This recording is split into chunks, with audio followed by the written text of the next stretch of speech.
Lundi 11 août, les amis, salut à tous, je suis très heureux de vous retrouver, c'est l'heure de votre revue de presse internationale spéciale Mercato. On a retroussé les manches aujourd'hui une nouvelle fois parce qu'on est un peu tard, on est en plein travaux ici dans le studio de réflexion pour tenter de vous offrir le meilleur comme tous les jours, vous le savez, cette séquence gratuite sur l'ensemble des plateformes. Revue de presse internationale avec une information qui est tombée là il y a quelques minutes, je suis sûr que vous êtes déjà alertés. Gigio Donnarumma, le gardien du Paris Saint-Germain, n'a pas été pris dans le groupe pour jouer mercredi la finale de la Supercoupe d'Europe face à Tottenham. Est-ce un message envoyé pour indiquer la porte de sortie à l'international italien? On va faire le point, bien évidemment, dans cette nouvelle édition. N'oubliez pas de vous abonner, les amis, ça envoie de l'énergie pour poursuivre ensemble Donnarumma, liaison avec cet homme. Onana, les amis. Manchester United, on en parle depuis un petit moment. Attention, la presse anglaise a de nouveau pointé du doigt l'international camerounais. Et puis, on va parler du Real Madrid avec le jeune Rodrigo Mora de Porto. Vous allez voir, c'est peut-être lui la piste du futur. On va démarrer justement avec le Real avec une très mauvaise nouvelle, les amis. Rechute pour Camavinga, le Français de nouveau tombé, il sera absent pour plusieurs semaines. Je vous rappelle que la saison passée, il avait manqué 35 matchs en raison notamment de 4 blessures. Il n'a toujours pas joué une seule minute depuis que Xabi Alonso est aux commandes du Real Madrid. Pourtant, il était de retour, notamment dans la Coupe du Monde des clubs pour le match face au Paris Saint-Germain. On n'a pas pris de risque et regardez, pour cause, il est de nouveau blessé. Au total, au Real Madrid, la saison passée, les amis, 57 blessures au total, dont 21 musculaires. Je vous rappelle que le Real Madrid, avec Xabi Alonso, a changé de corps médical. Je vous rappelle que Pintus était le grand architecte de ce travail. Il a été, non pas déclassé, mais vous allez comprendre, on l'a mis de côté. Il est au-dessus, une sorte de mentor de tous les staffs médicaux du Real Madrid, mais grosso modo, il n'est plus en première ligne pour l'équipe première de Xabi Alonso. On est en train de changer tout ça, mais malheureusement, la première victime cette saison, eh bien, c'est le Français. Et on est parti demain en premier match amical pour le Real Madrid sans lui, Camavinga, sans Mendy, sans Hendrick, plus sans Bellingham et sans Modric, vous le savez, qui est parti. Ça veut dire que le poste au milieu de terrain, les postes au milieu de terrain, ça va être compliqué là pour le démarrage de Xabi Alonso. Du coup, il y a peut-être une option, l'option Güler, mais surtout l'option Ceballos, les amis. Pourquoi je vous en parle? Car regardez ces dernières heures, on a parlé de la sortie possible de Ceballos du côté du Betis Séville. Et pour cause, regardez, Isco, 3 mois d'absence, les amis. Dans le dernier match de préparation là du Betis Séville, très grosse blessure pour l'ancien joueur du Real Madrid. On parle d'une fracture, mais sans déplacement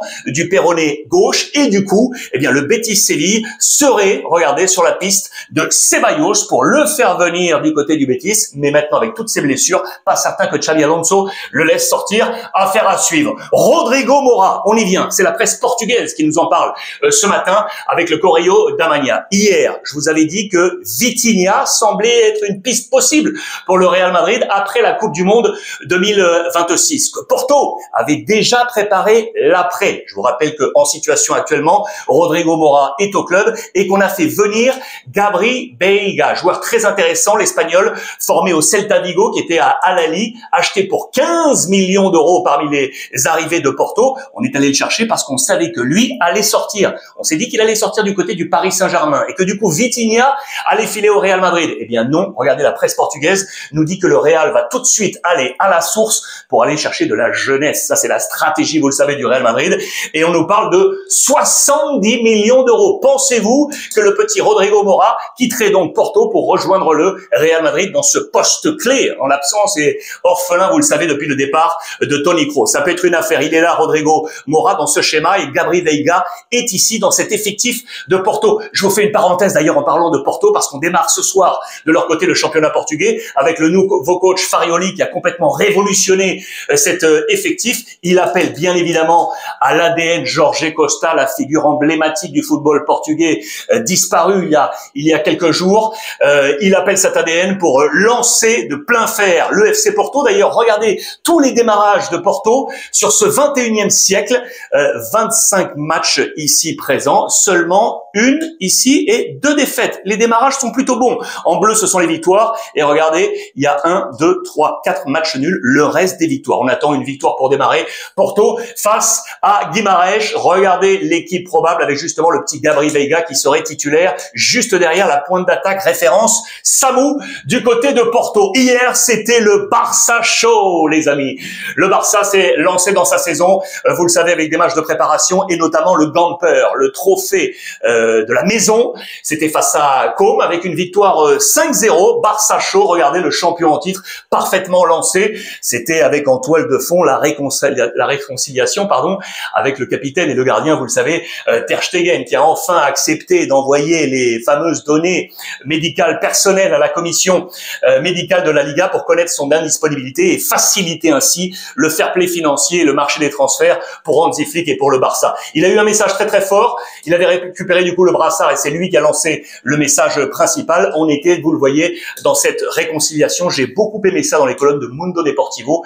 C'est l'accueil des joueurs du Barça à l'applaudimètre. Eh bien, Ter Stegen a été largement applaudi. Il a reçu le pardon, on peut le dire ainsi, de la part des socios coulés. C'est en parlant que les gens s'entendent le mieux et se comprennent. Le message est celui de Flick avec une très belle photo ici avec son gardien et capitaine et compatriote, l'Allemand Ter Stegen. Quant au match, les amis, 5-0, eh bien ce Barça fait peur. Regardez, le champion en titre dans les colonnes de Marca avec notamment un super Lamine Yamal, auteur de 2 buts et un doublé également pour Fermín. Très intéressant, la question se pose, regardez avec la caricature, c'est Cesc Fabregas, le coach espagnol, l'ancien du Barça de Com, qui nous dit très clairement, mais qui va et peut arrêter ce FC Barcelone? Regardez ici sur les 10 derniers matchs, depuis l'élimination en demi-finale de la Ligue des Champions face à l'Inter, il y a eu une défaite ici à l'avant-dernière journée de championnat. Le Barça est déjà sacré champion.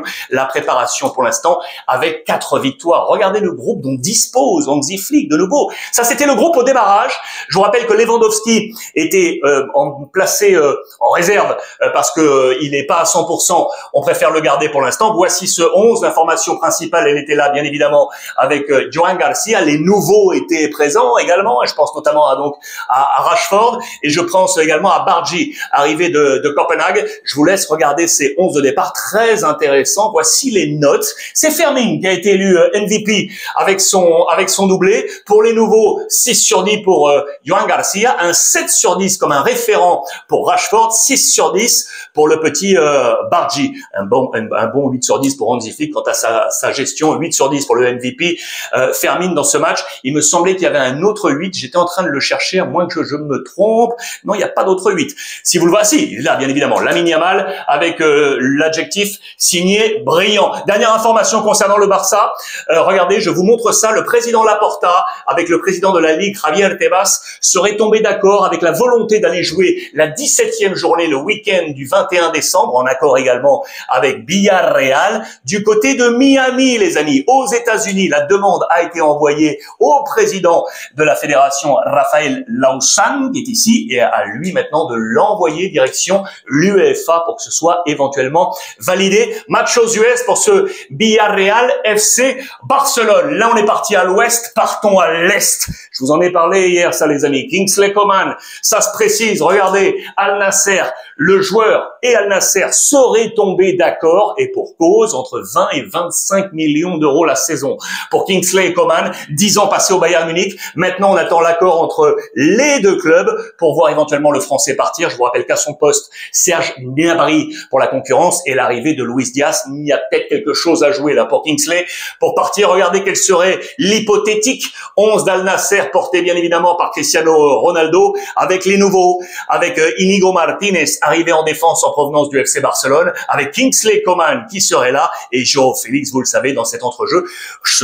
Très sincèrement, ça a de la gueule, avec notamment Sadio Mané qui est également ici. On en vient au poste de gardien, les amis. Et donc, cette information, on le rappelle, c'est tombé il y a vraiment quelques minutes, je l'ai prise comme vous, cette info. Donnarumma n'est pas dans le groupe du Paris Saint-Germain pour jouer là, mercredi, la Super Coupe d'Europe face à Tottenham. Que va-t-il se passer? Est-ce que pour vous c'est une indication vers la porte de sortie? Je vous rappelle l'arrivée de Lucas Chevalier. Voici le tempo. La presse italienne est là pour nous dire, regardez, Gigio, on ne le laisse pas en paix. Après une saison de fou furieux passée justement pour obtenir cette Ligue des Champions avec des matchs référents, eh bien le Paris Saint-Germain est allé chercher Lucas Chevalier qui joue notamment au pied dans un système que préfère Luis Enrique. Dans le même temps, on nous rappelle, avec la presse anglaise, regardez, qu'Amorim se pose une question. Va-t-il faire jouer Onana dimanche pour le premier match face à Arsenal, les amis? Pourquoi la question se pose? Parce que aucune minute, il n'a pas joué durant la pré-saison. Vous le savez, il était blessé. C'est le Turc qui est ici, Altay Bayindir, qui a joué avec des interrogations. Certes, il a notamment arrêté un penalty dans cette phase de préparation qui avait permis à Manchester United d'emporter un match très intéressant. Mais la saison passée, notamment, 4 titularisations pour lui, 3 défaites, 10 buts concédés sur ces 4 matchs. Ça pose la question sur les niveaux des gardiens du côté de Manchester United. Je vous rappelle que United était allé voir ce qui se passait du côté d'Emiliano Martinez, le champion du monde argentin d'Aston Villa. Et du coup, je vous en avais parlé, là, on réactive la piste Donnarumma. Qu'en pensez-vous? Onana titulaire déjà ou pas dimanche? Et faut-il aller chercher Donnarumma? Peut-être pour lui, qui passe le numéro 2 à Paris, et peut-être pour Manchester United. Attention à l'international camerounais Onana. Affaire à suivre. Je vous emmène en parlant de gardien. Regardez, on va tirer son chapeau pour Endo. Vous le savez, hier, Crystal Palace s'est défait de Liverpool en séance de tir au but, remporté le Community Shield avec le gardien Henderson qui s'est enlevé sa petite casquette. On a pris le jeu de mots, on enlève le chapeau, on tire le chapeau pour saluer Henderson. Endo, qui a été l'un des héros de la victoire donc de Crystal Palace après avoir remporté la FA Cup, je vous le rappelle, en mai dernier. Je pense à Mateta, le Français qui est à la pointe de cette attaque et qui a marqué dans ce match. Voilà, ce trophée est lancé. Je vous fais une parenthèse. Regardez ici, juste à la une de eSport, Grealish, tout proche d'aller du côté d'Everton. Je vous en avais déjà parlé. Je reviens à ce match de Community Shield. 2 buts partout dans le temps réglementaire. Je vous rappelle que Liverpool avait ouvert la marque avec Ekitike. Égalisation avec Mateta sur penalty à la 17e. Frimpong, le nouveau, avait marqué également pour permettre à Liverpool de mener 2-1. Égalisation à la 77e.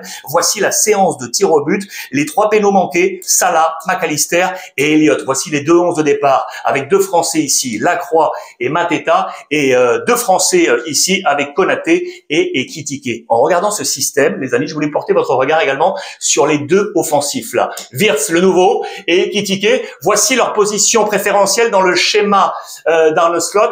Voici leur zone d'activité. Vous voyez là, plein fer du côté de Wirtz, et là sur le côté pour Mateta. Cela n'a pas suffi sur le plan offensif. C'est très intéressant. Regardez, c'était dans les colonnes du Times. Ce sont les expected goals réalisés. Vous voyez la ligne jaune, celle de Liverpool, la ligne rouge, Crystal Palace. À aucun moment, si ce n'est là sur le but d'Ekitike, Liverpool fait mieux et plus fort offensivement que Crystal Palace. C'est très intéressant. Regardez, l'écart est quand même prodigieux. Palace a été meilleur offensivement que Liverpool dans ce match. La conclusion est très claire. Elle est là. C'est que la réalité du chèque, on n'achète pas les titres.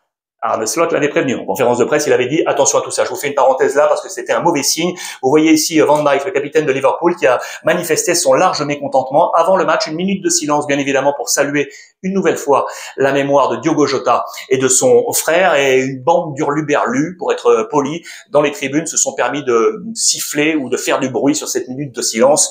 Van Dijk s'est largement manifesté à ce sujet. En revenant sur les affaires de chéquier, je pense à celui de l'AC Milan, parce que là, il va falloir activer le chéquier durant les derniers jours de mercato avec 2 points forts. Le point d'attaque, bien évidemment. On parlait de l'Angleterre avec Manchester United. Je vous en ai parlé hier avec les arrivées d'Mbomo, de Cunha et de Sesko. Plus de passe pour Højlund qui devrait donc filer du côté de l'AC Milan. Regardez cette combinaison possible ici avec Pulisic et Leao pour permettre de travailler sur Højlund. Défensivement également, je vous en avais parlé également de la bataille à distance entre l'Inter et l'AC Milan pour un homme, lui du Genoa, de Winter et notamment pour l'AC Milan car Thio s'en va et du coup c'est lui qu'on est allé chercher. Regardez, il a un salaire aujourd'hui à 0,4. Il permettrait ainsi avec ce move à Milan bien évidemment de faire monter ce salaire et Milan va en avoir besoin parce que hier Milan, les amis, a pris le bouillon face à Chelsea. Regardez, je vous montre ça. Ils ont pris une claque très clairement. Les hommes de Max Allegri, regardez, ils ont pris un coup du poker. La seule consolation, bien évidemment, c'était les grands débuts de Luka Modric. Mais il n'aura pas suffi, Luka Modric. Regardez, l'homme en forme, l'un des hommes en forme aura été OK Saelemaekers. Le gros moins, c'est Kaubis, les amis. But contre son camp, ici, et carton rouge. Regardez, on a joué à 10 très longuement pour permettre du coup eh bien, à Chelsea de s'imposer dans ce match. Je vous montre en conclusion les deux compositions d'équipe.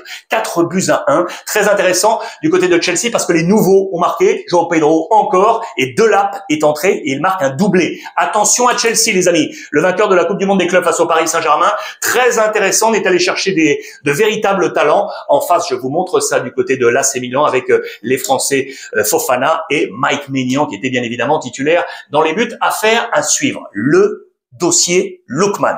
L'Inter, ces dernières heures, les amis, a dit stop. On arrête tout, on n'en peut plus. Les discussions avec l'Atalanta Bergame et pourtant, regardez, on rêvait, si c'est passé, de cette attaque de feu avec Esposito, avec Thuram, avec Lautaro Martinez, avec Boni, le Français qui est arrivé de Parme, et on rêvait, regardez, avec ce montage de ce quintet là avec Lookman, mais c'est très clair, on dit stop. On en a marre de ces négociations, l'Inter ne va plus relancer, voilà qui est clairement dit. Beppe Marotta, dans ses discussions avec la famille Percassi, on ne s'entend plus. Chivou est décontenancé, il le voulait absolument. Il y a des solutions pour Beppe Marotta, là on en avait aussi parlé, c'est Jadon Sancho de Manchester United qui fait partie des bannis, vous le savez, du côté d'Amorim. Ça peut être une solution. Une autre, c'est indiqué pour le milieu de terrain, c'est Frendrup, les amis, qui est ici. Voici les solutions alternatives. Et donc, si Lookman ne vient pas, la Juve, pendant ce temps, les amis, a haussé la voix. On a montré les muscles.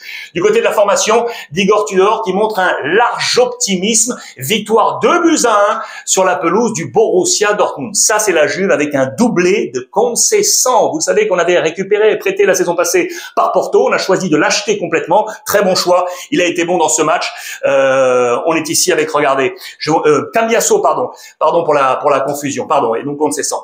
Cambiasso est ici, c'est lui qui marque dans chaque mi-temps, il est là, le père Cambiasso. Très bon match également de Yildiz, et pour les moins, João Mario et Vlahovic, une nouvelle fois, toujours pas de porte de sortie pour lui, affaire à suivre. Regardez les 11, comment on s'est disposé d'ailleurs du côté de la Juventus. Je vous rappelle que toujours pas de Randal Kolo Muani, on attend la sortie éventuelle de Kelly vers Sunderland pour permettre à la Juve de définitivement ferrer le prêt avec le Paris Saint-Germain. Du coup, le triptyque offensif était là, avec Conceição, voilà, pardon pour le rectificatif, Yildiz et Jonathan David. Je vous ai mis la position de Jonathan David avec son numéro 30. Elle est intéressante parce qu'il a vraiment joué en pivot. On a inversé ce triangle et regardez, on est plutôt dans ce sens. Il a joué bas en pivot pour permettre aux deux hommes là d'aller chercher, très intéressant du côté de la Juventus. Trefren Thuram était titulaire comme Kalulu sur le côté droit. Là, on a montré les muscles également ces derniers jours du côté du Napoli, le champion, les amis, qui veut garder sa couronne. Regardez ça dans les colonnes du Mattino, édition napolitaine ce matin, pour faire un zoom, bien évidemment, sur la doublette Lukaku-De Bruyne, arrivé de Manchester City. Les deux Belges qu'on voit ici en sélection, tout jeunes, se connaissent depuis qu'ils sont gamins. Ils n'avaient pas encore de barbe au menton, qu'ils étaient déjà ensemble. C'est pour ça que ça marche si bien. Je pense que c'est vraiment un véritable atout de l'arrivée de De Bruyne du côté du Napoli. D'ailleurs, on nous fait part là des arrivées de Lang, de Luka, de Milinkovic, Savic dans les buts, qui permettent ainsi à Conte d'avoir énormément d'options pour varier tactiquement, les amis. Ça lui permet de se réinventer, vous le voyez, avec des hommes forts, et avec notamment De Bruyne qui invente, le magicien, Lukaku en mode marteau, et que dire de l'arrivée de McTominay, les amis, parce que McTominay permet effectivement à Conte d'avoir une grande variation de schéma, pardon. Les voici. C'est vraiment intéressant de voir tout ça. Position de De Bruyne ici avec McTominay, la position de McTominay ici une nouvelle fois avec De Bruyne. On peut jouer ensemble. Regardez ça, parce que ça va beaucoup varier, d'après moi, du côté du Napoli. Tactiquement, je pense que Conte a un bon coup pour éventuellement conserver sa couronne et historiquement marquer tout ça. Je vous rappelle que Raspadori, lui, quitte le Napoli, ça y est, c'était aujourd'hui, pour rejoindre l'Atlético Madrid, là où Witsel est parti. Et Witsel, les amis, qui aurait pu rebondir en Serie A du côté de l'Udinese, notamment annoncé, mais c'est regardé en Espagne, à Girona, que Witsel devrait s'engager. Il devrait être le nouveau numéro 6 du coach Michel. Je vous rappelle, Girona dans la galaxie Manchester City. Je vous emmène en France là maintenant parce que j'ai adoré la une de l'équipe de ce matin pour saluer vraiment deux lascars qu'on adore dans le football.